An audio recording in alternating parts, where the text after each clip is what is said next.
3 months ago, I watched my parents swing a baseball bat through a complete stranger's living room, thinking they were destroying my life. Turns out, they were handing me the greatest gift I never knew I needed: freedom from the people who were supposed to love me most. I'm Vivian, and I need to tell you about the day I discovered that sometimes the most toxic people in your life share your DNA. It all started with $120,000 and a family dinner that would change everything forever. But to understand why that money almost destroyed my life, I need to take you back 5 years, to when I still believed that blood meant loyalty and love was supposed to be unconditional. I was 28 then, living in a studio apartment that was basically a glorified closet. Every single day for 4 years, I'd wake up in that cramped space and remind myself why I was doing this. Why I was eating canned beans for dinner. Why I was taking the bus instead of owning a car. Why I was buying clothes from thrift stores and celebrating birthdays with gas station cupcakes. $120,000. That's what freedom looked like to me: enough money to buy a house, to finally have a space that was truly mine. Every dollar represented a choice, a sacrifice, a dream deferred but not abandoned. Late nights debugging code until my eyes burned. Weekend freelance projects while my friends were out living their lives. It was all worth it because I had found her, the perfect 3-bedroom craftsman with hardwood floors and a kitchen that caught the morning light like liquid gold. Every Saturday, I'd drive to my parents' house for our weekly family tradition. Mom would make her famous meatloaf, Dad would complain about his back while secretly loving having both his daughters around the table, and Melissa, my older sister by 3 years, would show up with Andrew, her husband who always seemed to be chasing the next get-rich-quick scheme that would make him wealthy without actually working. That particular Saturday in October felt different from the moment I walked in. There was this electricity in the air, this sense that something big was about to happen. Melissa and Andrew were whispering in the corner like conspirators. Mom kept shooting me these strange looks, part excitement, part calculation. Dad couldn't quite meet my eyes during his usual complaints about the neighbor's dog. I was too caught up in my own excitement to pay attention to the warning signs. I had pictures of the house on my phone, ready to share my joy with the people who were supposed to celebrate my success. "Melissa has some wonderful news," Mom announced as we settled around the dining room table, her voice carrying that particular tone she used when she was about to ask for a favor. What happened next still makes my stomach drop when I think about it. Melissa didn't just tell us about her new business venture, she gave us a full presentation. Printed charts, graphs, projected revenue streams, market analysis. This was her 3rd attempt at entrepreneurship, and apparently, she'd learned nothing from the first 2 spectacular failures that had forced my parents to remortgage their house to pay off her debts. "I've learned from my mistakes," she said, her eyes bright with that dangerous combination of desperation and delusion that I'd seen too many times before. "This time, I have everything figured out. I just need capital for initial development and marketing." Andrew nodded beside her like the perfect supportive husband, playing his role to perfection. "The projections show we could double our investment within 2 years. That's when they all turned to look at me. Not casual glances, deliberate, expectant stares that made something cold settle in my chest. "Why are you all looking at me like that?" I asked, though part of me already knew the answer. Melissa's voice took on that sweet, manipulative tone she'd been perfecting since we were kids. "Well, I know you're saving for a house, and Mom mentioned you have about $120,000 saved up." The room went silent except for the sound of my heartbeat pounding in my ears. They had discussed my finances. They had calculated exactly how much I was worth to them. I wasn't their daughter, their sister, I was a walking ATM with a convenient family connection. "I'm not investing my house money in your business, Melissa." The words came out sharper than I intended, but honestly, I was shocked by the audacity. This wasn't a small favor between siblings. This was my entire future they were asking me to gamble on Melissa's track record of spectacular business failures. Melissa's face crumpled like I'd physically struck her. But if you help me now, in 2 years I'll give you back $240,000. You could buy an even better house then. I actually laughed. I couldn't help it. The absurdity of it all, the woman who'd failed at business twice asking me to trust her with my life savings based on nothing but optimism and pie-in-the-sky projections. Melissa, you've already failed at business twice. Maybe it's time to stop with these schemes and get a regular job like the rest of us. That's when everything exploded. Melissa burst into tears and ran from the room like we were still teenagers having a dramatic fight. Andrew called me heartless and followed her. And my parents, the people who had raised me, who had supposedly loved me unconditionally for 28 years, immediately turned on me like I was the villain in this story. How could you be so cruel to your sister? Mom's voice was ice cold, cutting through me like a blade. Melissa is more talented than you'll ever be. You're just jealous of her success. Success? I wanted to scream. What success? The 2 bankruptcies? The creditors calling their house at all hours? The stress that had given Dad panic attacks and sent him to the emergency room? But Dad delivered the killing blow. You give Melissa that money, or you're no longer part of this family. I stared at these people, these strangers wearing my parents' faces, and realized that to them, I had never been a daughter. I was a bank account with a heartbeat, a resource to be tapped when needed. I'm not giving her my money, I said quietly. Then get out of our house and don't come back. So I did. I walked out of that house, drove home to my cramped apartment, and changed my phone number the next day. If they wanted to cut me out of the family over money, I'd make it official. 1 year later, I bought that house. The same beautiful craftsman with hardwood floors and morning sunlight streaming through the kitchen windows. I set up my home office in the spare bedroom and discovered what peace actually felt like. No more Saturday dinners walking on eggshells. No more listening to Melissa's latest delusional business plans. No more being treated like a human ATM by the people who were supposed to love me. Through mutual friends, I heard that Melissa's business was actually successful this time. She bought a big house, was traveling constantly with Andrew, posting pictures of their lavish lifestyle all over social media. I was genuinely happy for her, but I felt zero regret about protecting my financial future. For 5 years, I lived without them. 5 peaceful, drama-free years where I advanced in my career, learned to enjoy my own company, and slowly built a life that felt authentically mine. I even met someone, Sebastian, this incredible man I connected with through a professional networking group.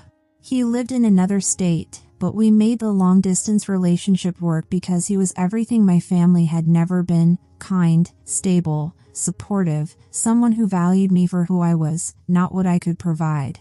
Sebastian would visit me, I'd visit him, and we started talking seriously about a future together.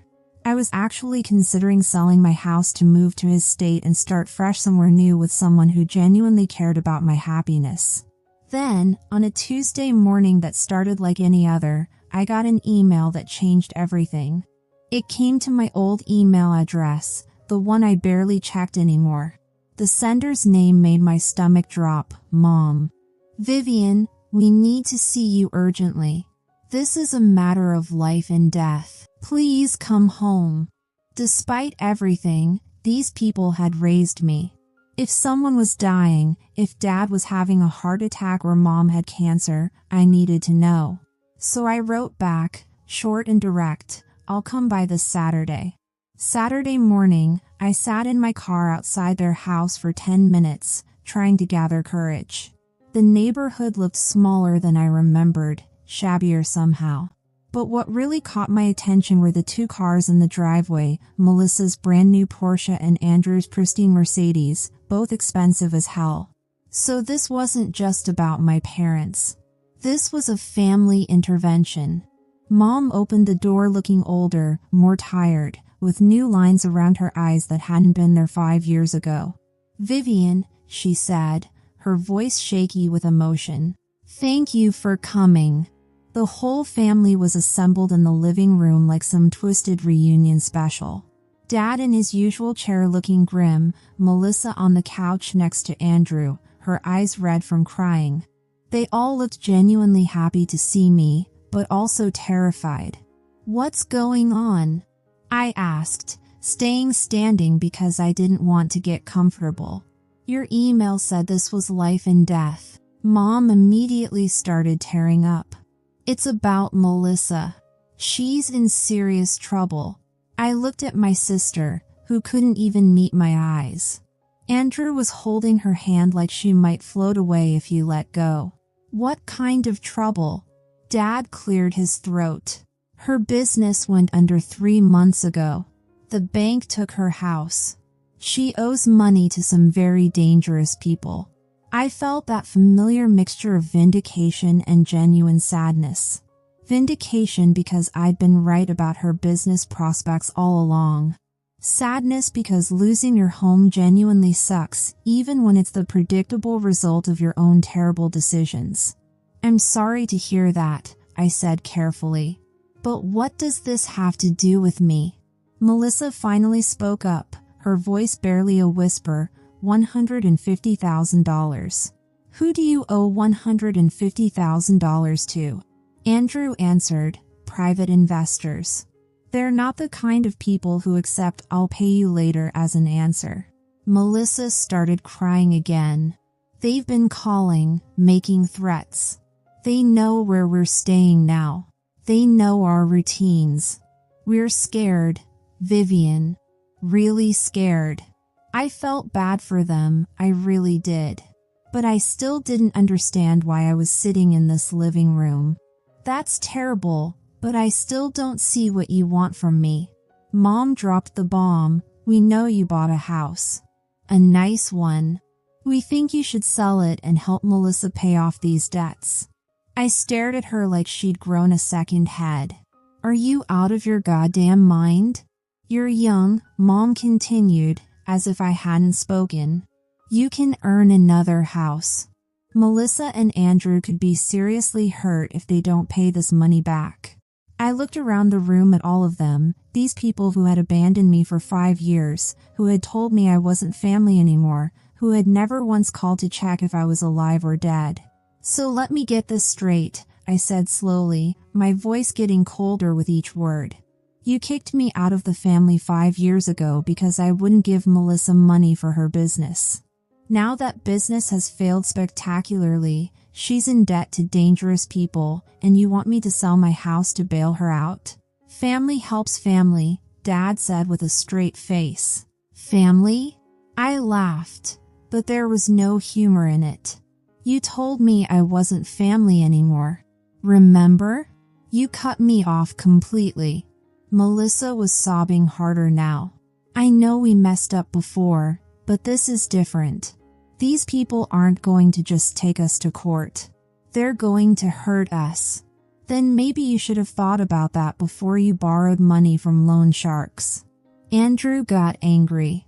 "You have no idea what kind of pressure we're under." "You're right, I don't. But I noticed 2 very expensive cars in the driveway. Maybe start by selling those and paying off some of the debt." "We need those cars for work," Melissa snapped. "You need them more than you need to be safe from dangerous creditors?" The circular logic was making my head spin. They were asking me to destroy my financial security to fix problems they had created, while refusing to make any sacrifices themselves. Mom got right in my face. "This house you bought, if you sold it, you could pay off Melissa's debts and still have money left over for a nice apartment." "A nice apartment?" I was getting really angry now. "Mom, I worked my ass off for that house. I saved every penny for years. I lived like a monk so I could afford it. I'm not selling it to fix Melissa's mess." "She's your sister," Dad said. "She's also a grown woman who made her own choices. Bad choices, apparently." Melissa jumped up from the couch. "You're supposed to help me." You're supposed to care about what happens to me. Where was this family loyalty 5 years ago when you all told me to get lost? That was different, Mom said. How was it different? You didn't want to help me keep my money then, and I don't want to help you with your money problems now. The room went quiet. Everyone was staring at me like I was the unreasonable one, like I was the villain in their twisted family drama. I'm not doing this, I said finally. Melissa got herself into this mess, and she can get herself out. If you want to help her so badly, sell your house and give her the money. Mom gasped like I'd slapped her. This is the only house we have. We're old, Vivian. We can't just start over like you can. Then I guess you understand exactly how I feel about my house. I started walking toward the door. Melissa called after me, "You're making a huge mistake. These people don't mess around." I turned back to look at her. Neither do I. I left them all sitting there and drove home feeling lighter than I had in years. As soon as I got back to my house, I blocked Mom's email address. I was done with their drama forever. For about a week, things were peaceful. Sebastian called every day, supportive and understanding as always. "You did the right thing," he kept saying. "They can't just show up after 5 years and demand you fix their problems." I was actually feeling pretty good about my decision. Sure, I felt bad that Melissa was in trouble, but that wasn't my fault or my responsibility. I had my own life to worry about. Then Tuesday morning happened, and everything changed in ways I never could have predicted. I was in my kitchen making coffee, looking forward to a productive workday, when I heard a car door slam outside. I looked out the window and nearly dropped my mug. Mom and Dad were walking up my driveway like they owned the place. "What are you doing here?" I asked when I opened the door. "How did you even get my address?" Mom looked proud of herself. "Melissa hired a private investigator." "A private investigator? Are you serious right now?" Dad was looking around at my house with calculating eyes, and I could practically see the dollar signs spinning in his head. "This is a nice place," he said. "Get off my property." But Mom pushed past me and walked right into my house like she had every right to be there. Dad followed her. I was so shocked by their audacity that I just stood there for a second. "Don't make yourselves comfortable," I said. "You're not staying." Mom was walking around my living room, touching things, examining everything like she was conducting a real estate appraisal.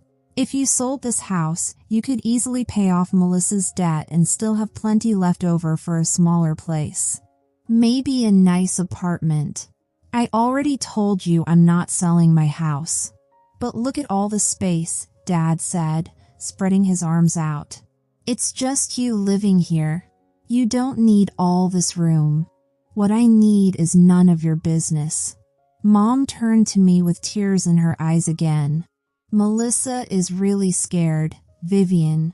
These men called her yesterday. They know where she and Andrew are staying now. They said if they don't get their money by the end of the month, something bad is going to happen. Then maybe Melissa should go to the police." "The police can't help with this," Dad said. "These aren't the kind of people who care about restraining orders." I was getting more frustrated by the second. "That's still not my problem. You both need to leave now." "We're not leaving until you agree to help your sister," Mom said, crossing her arms like a stubborn child. "Then I'm calling the police." I pulled out my phone and started dialing. Dad grabbed my arm. "Don't be ridiculous. Let go of me." I shook him off. "I'm calling them right now if you don't get out of my house." They could tell I was serious. Mom started crying harder. "Fine, but this isn't over, Vivian. If something happens to Melissa, it's on your head. And if something happens to my financial security because I bail out her bad decisions, that would be on my head too.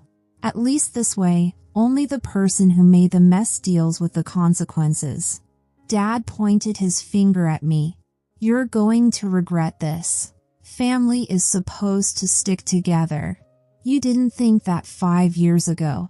After they finally left, I called the realtor I'd been talking to about maybe selling my house to move in with Sebastian. Hey, it's Vivian. Remember we talked about putting my house on the market? I need to sell it as fast as possible. I'm willing to take a 5% discount if that helps move things along. Well, that's interesting timing. I actually have a buyer who's been looking in your area. With that kind of discount, I think he'd be very interested. 3 days later, he called me back with an offer. It was lower than I'd hoped, but fair considering the quick sale. I accepted immediately. Sebastian was confused when I told him. Why the rush? I explained about my parents showing up at my house uninvited, their threats, their refusal to leave when asked. I don't trust them, Sebastian. I think they're going to keep harassing me, maybe even do something crazy. I'd rather sell the house and get the money somewhere safe where they can't see it or use it as leverage against me. That's probably smart. And hey, this means you can come stay with me sooner than we planned.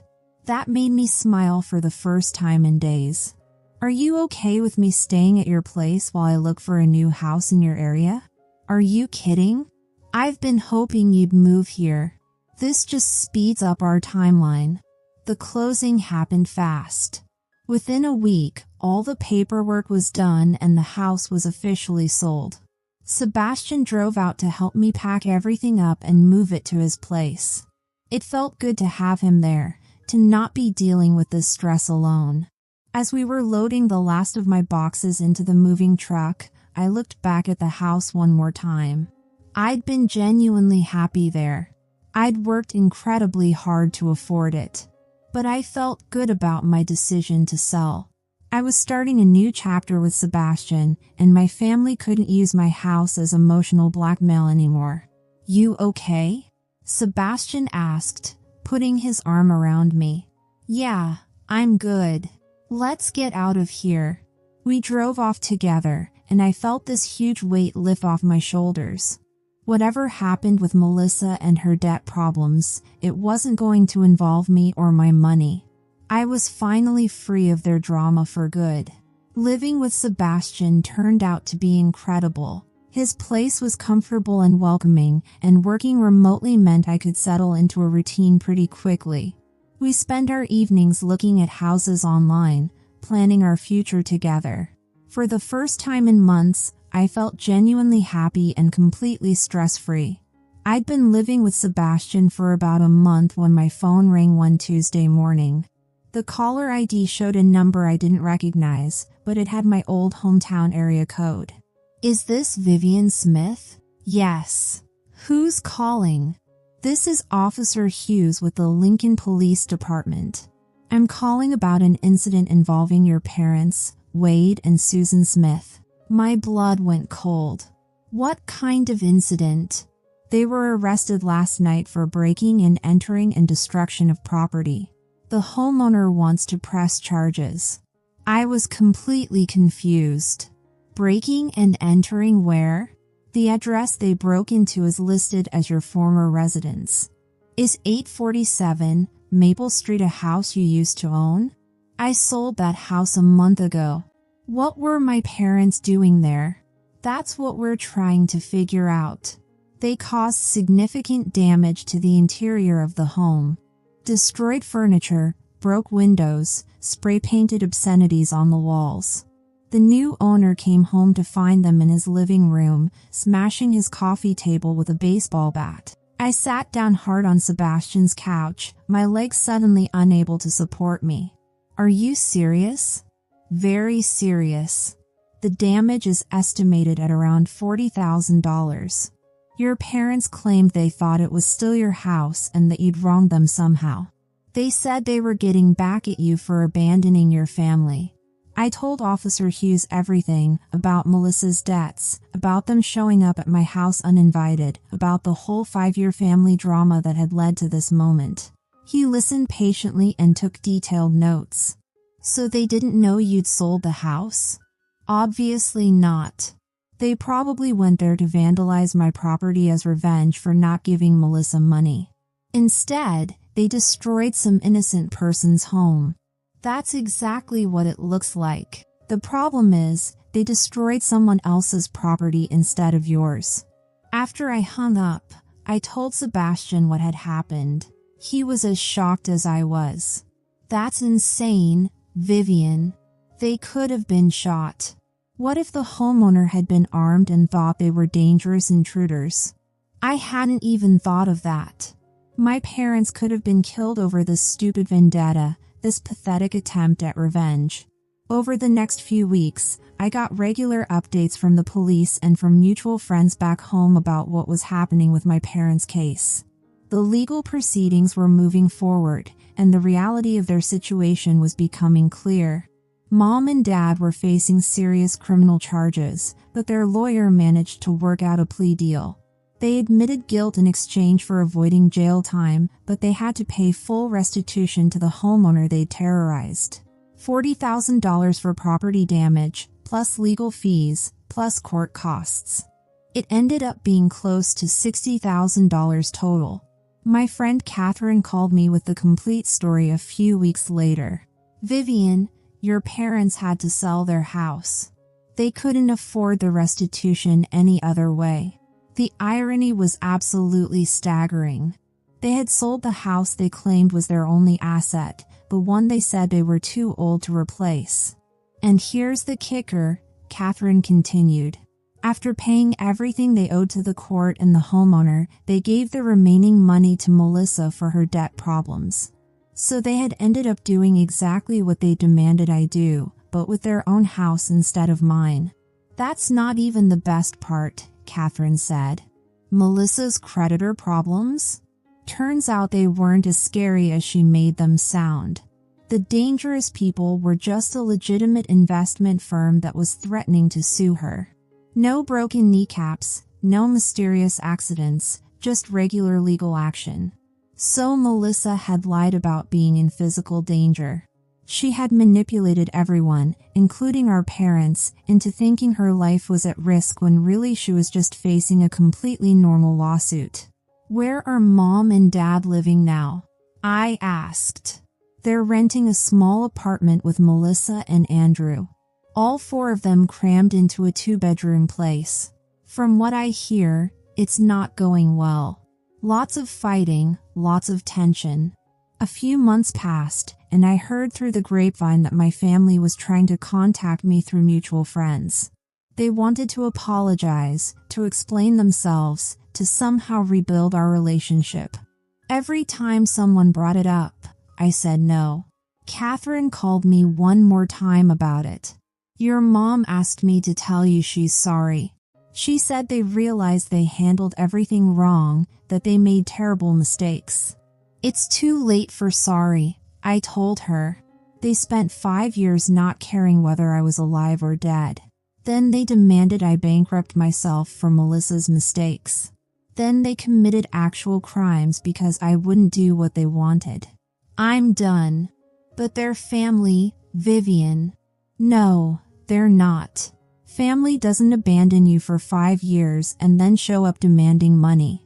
Family doesn't hire private investigators to stalk you. Family doesn't break into houses with baseball bats because they don't get their way. Sebastian had been listening to my side of the conversation. When I hung up, he took my hand and squeezed it gently. You okay? I'm perfect, actually. And I was. We'd found a house we both loved and were preparing to make an offer. I was doing incredibly well at work and had even gotten a significant promotion. Most importantly, I didn't have to deal with their endless drama anymore. He smiled at me with that look that still made my heart skip. Speaking of the house we love, I was thinking about making an offer that's bigger than just on the house. He got down on one knee right there in his living room and pulled out a ring box that took my breath away. Vivian, will you marry me? We can buy that house together and start our real life, the one we've been dreaming about. I started crying happy tears for the first time in what felt like forever. Yes, absolutely yes. We got engaged that day and put an offer on the house that weekend. Our offer was accepted immediately, and we're planning to get married next year in the backyard of our new home. Sometimes I think about my family and wonder if I made the right choice cutting them off completely. Those moments of doubt usually last about 30 seconds, and then I remember how peaceful my life has been without their constant manipulation and emotional terrorism. Melissa created her own problems through a series of terrible business decisions and an inability to learn from her mistakes. Mom and Dad chose to enable her destructive behavior instead of letting her face the natural consequences of her actions. They all chose to harass and threaten me instead of dealing with their own issues like adults.